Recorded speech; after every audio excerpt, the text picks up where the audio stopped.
Hello, welcome back. This is Jeff Byers. I'm the instructor for ANI 258, and this is Module 6. We're creating original assets for your courtyard game level, and this is part 3. So this is a 4-part series, so I expect you to use the same scene that you have been working on in Unreal 4. That's the courtyard scene. So basically, you have my information. You go ahead and contact me anytime you have any questions or concerns at jbyers3@jcc.edu. And here's our weekly schedule that you guys can look at. It never changes. Again, it's on Friday. Quizzes. Don't forget about the quizzes on Friday. They open up at 9 and they close on Sunday. Everything is due on Sunday.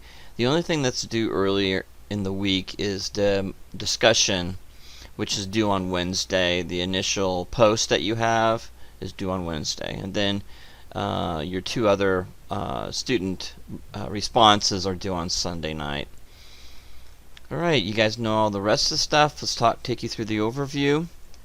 Module 6 Part 3 of a 4-part series.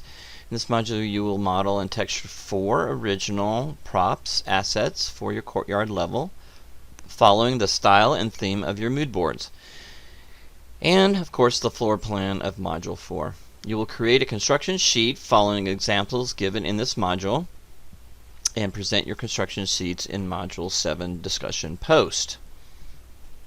So make sure you prepare for that. And let's go down, scroll down past this cover, and so here is, there it is. So here's a template that you can kind of look at and use. It's just a template. You can set it up as long as I really want to see the front view and a side view and perspective. That's basically what they're trying to do, and I need to see wireframe on shaded. So the textured the texture object, basically front, okay, and maybe a perspective and then a side view of it would be great. And I need it to be width of 1920 by 1080, resolution of 300, and then of course this is your modeling worksheet. This part is the modeling and this part is the texturing. So I get to see your color, your base color, your metal, and roughness and normal maps. So that is just simplified. It's nice, it's easy to follow, and you can just you can arrange it any way you'd like. That's really up to you. Make sure you have what the object is at the top, and make sure you put your name on the file. Okay? Alright, so with that, so that's what I need from you there. Okay, and then the second part is you're going to set dress 2 of your 5 rooms. So you're going to set dress 2 of your 5 rooms so they look functional and lived in. The student may not duplicate the entire contents of one room into another room. All interior rooms will have a different interior design layout. The student may use multiple assets over and over again in their level, but I would highly recommend that the student keep it to a minimum so the level looks fresh and not repeated or uninteresting to the player. So keep that in mind while you're set dressing. So I need at least 2. Now, because we only have 2 weeks left on this module, if you're starting it on Monday, that's fantastic. If not,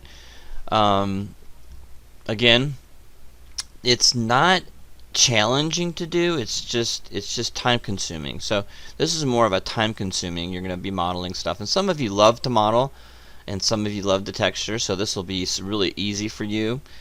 And I give you guys, and you can look at the objectives later, but the course assignment, again, make sure you read through that very carefully. If you have questions, email me. I'd be happy to answer any questions that you have. Again, what do I consider a medium or larger asset? Well, basically a 2 feet by 2 feet or larger, I consider that medium. And of course I'll answer any questions you guys send me via email. And then of course set dressing, you're not new to that. You set dressed your room. You know how long it takes to set dress. You know how long it takes to find stuff. So I wouldn't wait to start doing that. I would start looking for stuff right away. I think I mentioned that in Module 5 that you need to start looking for stuff. Okay? Alright. So you can skip these two things here if you're comfortable with those. The cover, I just put that in there again as filler that you guys can skip that if you'd like and go down. And again, this is more filler that we've had before, but some of you may need a kind of a reflection on it to refresh yourself how to get stuff into Unreal. I don't want you to flounder around, and then how to apply materials. So those are still there if you need them, even adding collisions on there. And again, we kind of highlight again what Module 6 course assignment is. This kind of starts, you can skip all the way down here if you'd like to and get right to the nitty-gritty.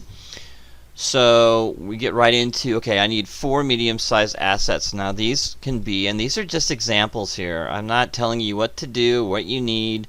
These are just examples of what I consider a medium asset. So it could be a park bench, could be a trash bin.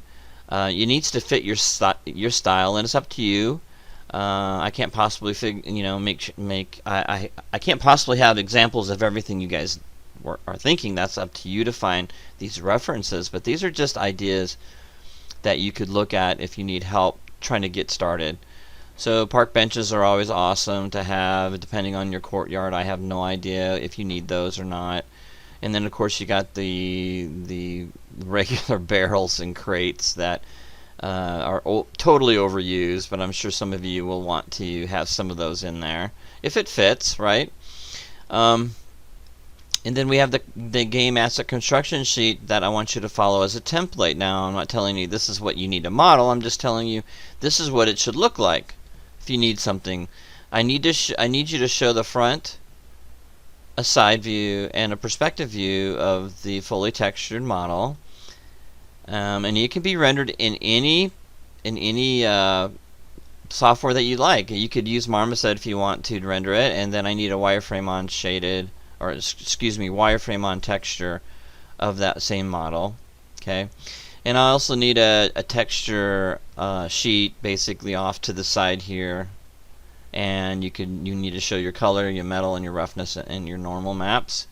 And the game sheet needs to be this width 1920 by 1080 and resolution of 300.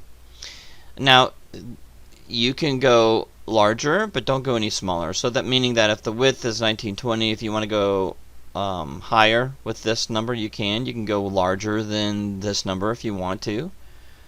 So you could go bigger here, larger here, and smaller here if you needed to. It's up to you. I just don't want these numbers to go any lower than 1920. I really don't want to go any lower. So if you need to go this a little higher, that's fine. I'll leave this. That's great.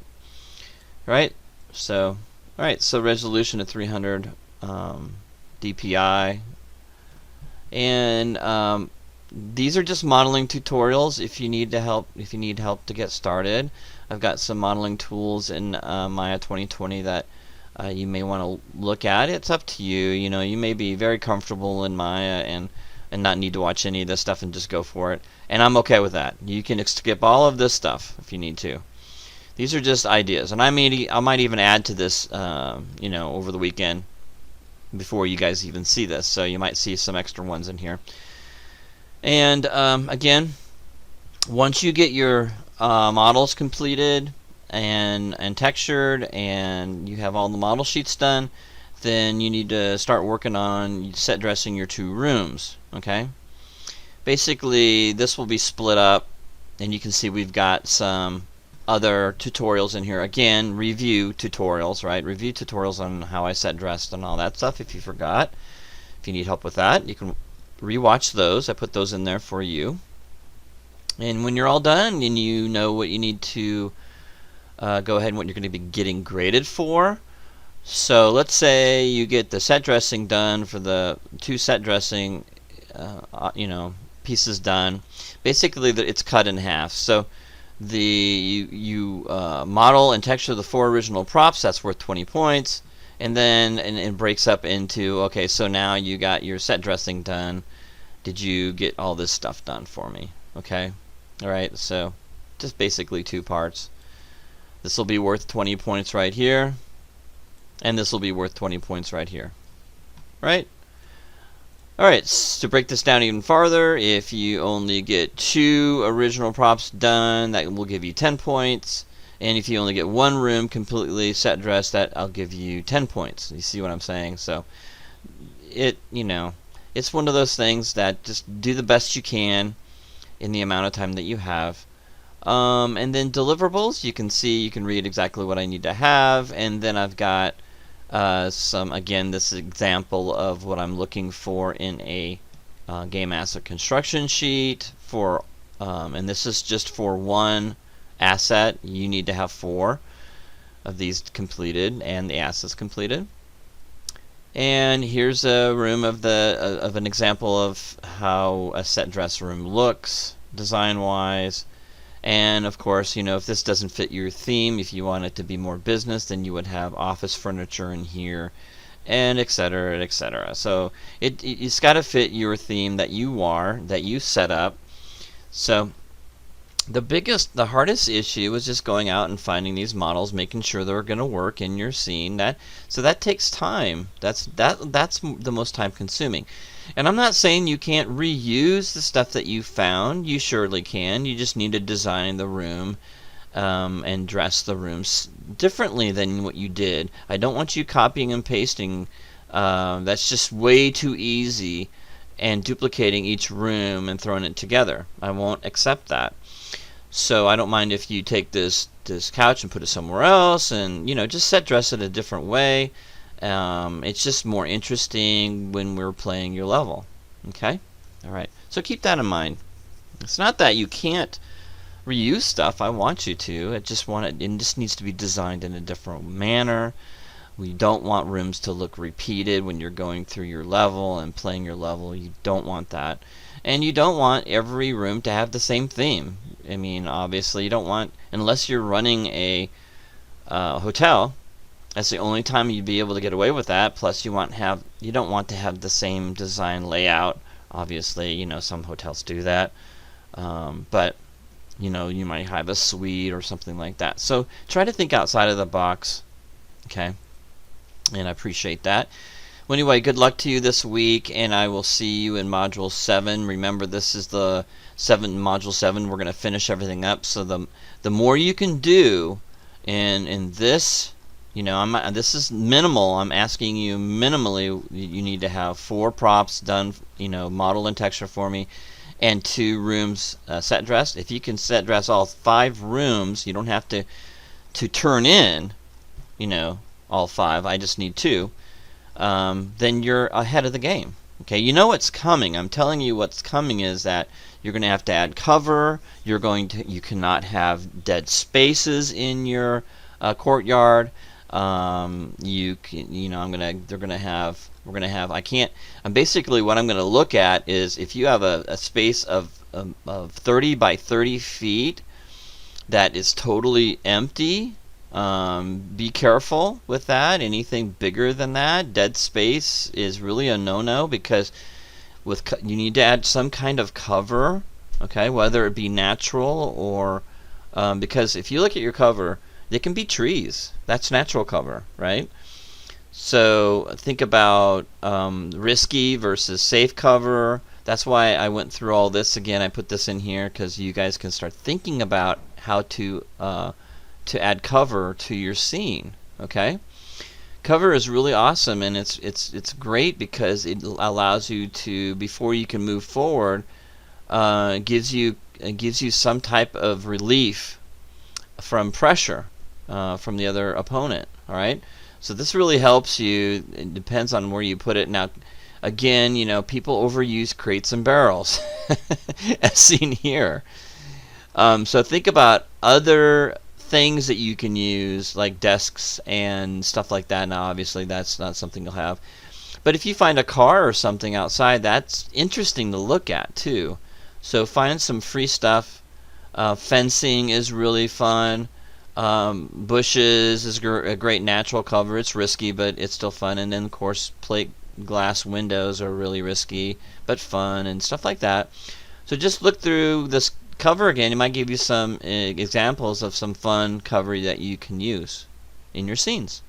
Just have fun and try not to have empty spaces. And on the flip side of that coin, I don't want it cluttered either. So this looks nice. I like that. You've got a car there. You got somebody coming around here. He can hide behind the car. Line of sight is a big deal. Whenever you go in and you try to add cover, you look for the line of sight. The line of sight, you don't want to have an open space between where you're at all the way across, so you can pick them off right when they come around the corner. So line of sight is a big deal. That's how you can apply. You can see how this was well done. I don't really notice this to be, even though this is an empty space, we've got cover right here for this player. Cover over to the right, we've got some safe cover here, looks like a barrier, and then another truck. So we've got the line of sight protected, meaning that nobody can come around the corner and I can just pick them off. They have a chance to come around and move their position up closer and closer to me. So it makes it a lot more fun to play. Okay, so you guys have a great week. Go ahead and make sure that you get all that stuff done and turn it into Module 6, and you should be good to go. And I'll see you guys next week in Module 7. Have a great week.